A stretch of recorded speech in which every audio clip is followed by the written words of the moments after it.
천안함 사건 때 전 그 합창의 대응 태세를 지지하는 사람입니다. 근데 아까 그 김재도께서 그 실구음을 발사 준비를 했다 그랬는데, 그때 제가 느낀 거는 왜 해군 혼자만 그리 고생을 하려고 그랬느냐. 그 천안함 사건 때 제가 지적한 건 우선 해군에 그 이제 그 의뢰를 쐈다 그러니까, 의뢰 피격이 되었다 그러니까 해군의 링스 헬기가 추격했느냐, P3C 대잠 초계기가 추격했느냐, 그 다음에 전장의 제공권 장악을 위해서 KF-16이 출동했느냐, 끝으로 F-15K가 함, 대레이더 미사일, 뭐 사정거리 100 내지 120km에 초속 한 3,600km의 그 레이더 전파를 추적해서 하는 건데, 실컷 미사일도 발사하려면 레이더를 켜야 되는데, 그때 F-15K가 한 대레이더 미사일을 가지고 있다면 100km 밖에서도 명중할 수 있습니다. 그런데 제가 그 한 20년 전에 그 F-18 호네트기하고 F-16 도입을 이야기할 때, 그 리비아의 그 한 대레이더 미사일을 쏴가지고 리비아 방공망을 무력화 시켜놓고 그 리비아 그 기지를 미군이 초토한 그 실전 사례를 그 들었더니, 노무현 정부에서 그 한 대레이더 미사일을 000발, 그러니까 수백 발로 도입했는데 F-15K 도입할 때까지는 쓰지를 못했습니다. 이 이야기는 지금 오늘 그래서 다행히 공군 이제 한 분 와서 반가운데, 왜 그러냐면은 지금 우리 합참에 제가 볼 때는 이 육군만 있지, 말하자면 그 천안함 사건 때의 그 지휘선상에 해군이나 공군은 없었습니다. 그걸 너무 못 꼬집으니까 그 실전 사례만 가지고 이야기를 했었는데, 아마 앞으로 이 지금 그 국방 방향이 뭐 병존 체제로 간다는 이야기는 오늘 이야기 나왔으니까 제가 더 고려는 안 하겠습니다만, 끝으로 두 가지만 지적을 하겠습니다. 하나는 그 인천 이함대 사령부가 해소하니까 옮겨야 된다고 제가 월간지에 쓰면서 아산반도로 가야 된다 그랬습니다. 평택은 5만 톤인데 미 항공모함 전단에 주력 항공모함이 10만 톤이니까 평택은 못 들어갑니다. 그런데 아산만에 들어갈 수 있으니까 아산만에 미 항공모함 전단이 들어왔더라면 저 서해 바다는 저 중국에 안 내주죠.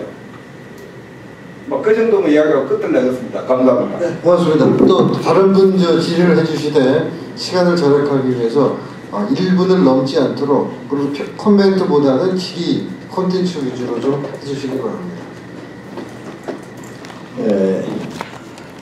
오늘 새로운 사실들을 다시 들을 수 있었고 확인할 수 있었기 때문에 대단히 감사합니다. 저는 대한민국 지키기 불교도 청년합 공동회장으로 있는 이건호입니다. 각설하고 한마디로 드리고 싶은 말씀은, 소위 정보를 묵살한 책임자, 최고의 책임자, 군 통수권자인 대통령의 책임은 누가 뭐라 그래도 변명할 길이 없습니다. 오늘날 국내의 사정으로 보아서 종북 세력들이 지 멋대로 날뛰는 것도 군 통치권자가 과거에 그런 짓을 했기 때문에 이네들이 함부로 지금 국가를 또는 사회를 마음대로 해도 괜찮다는 그런 잘못된 생각 속에서 지금 벌어지고 있습니다. 그러므로 저는 오늘의 발표된 부분, 그리고 실증을 해주신 여러분들의 말씀에 이설이 없습니다. 확실하다고 아주 확인하고 싶은 생각에서 당시의 군 통치권자의 김대중 대통령에게 그 책임을 물을 수 있는 것이 우선 국민들에게, 종북 세력들에게, 국민들이 안심하고 나라를 위해서 목숨을 바칠 수 있는 그런 사회적인 현상으로 이루어갈 수 있도록 분위기를 만들어 간다고 했을 때 여기서 발표하신 여러분들, 주최 측 여러분들이 군 통치권자인 대통령의 징벌에 대해서 확실한 대안이 있으면 말씀해 주시기 바랍니다. 네, 고맙습니다. 네, 자, 한 2분 정도 더 받겠습니다. 없으십니까? 자, 마지막 한 분. 예.